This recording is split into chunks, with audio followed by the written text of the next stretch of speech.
দিনাজপুরে হিলি স্থল বন্দর দিয়ে ভারত থেকে আলুর আমদানি বেড়েছে, কিন্তু এর প্রভাব নেই বাজারে, বরং দাম বেড়েই চলেছে।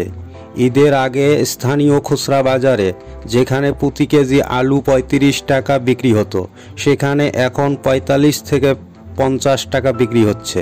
অর্থাৎ সপ্তাহ দুয়েক ব্যবধানে আলুর দাম কেজি প্রতি ১০ থেকে ১৫ টাকা বেড়েছে।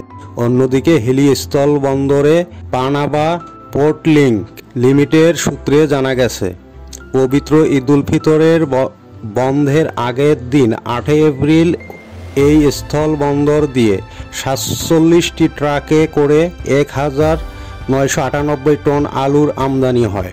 পরে ঈদ ও বাংলা নববর্ষর ছুটি শেষে ১৫ এপ্রিল থেকে ২০ এপ্রিল পর্যন্ত ভারত থেকে হিলি স্থল বন্দর দিয়ে ১৪১টি ট্রাকে করে আরও ৩,৬৪৫ টন আলু আমদানি হয়েছে।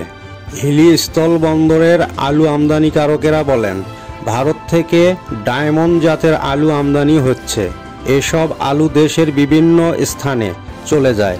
এর ফলে হিলিসহ আশপাশের পাইকারি ও খুচরা হাটবাজারগুলোয় আলুর দাম ইতিবাচক প্রভাব পড়ছে না, বরং বাজারে সরবরাহ কম থাকার কারণে আলুর দাম বেড়েই চলছে।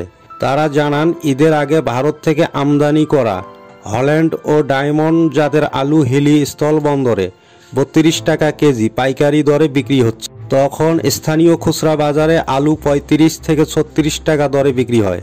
কিন্তু ঈদের পর ভারত থেকে নিয়মিতভাবে আলু আমদানি হলেও স্থল বন্দরে পাইকারিতে প্রতি কেজি আলুর দাম বেড়ে ৪০ থেকে ৪২ টাকা উঠেছে।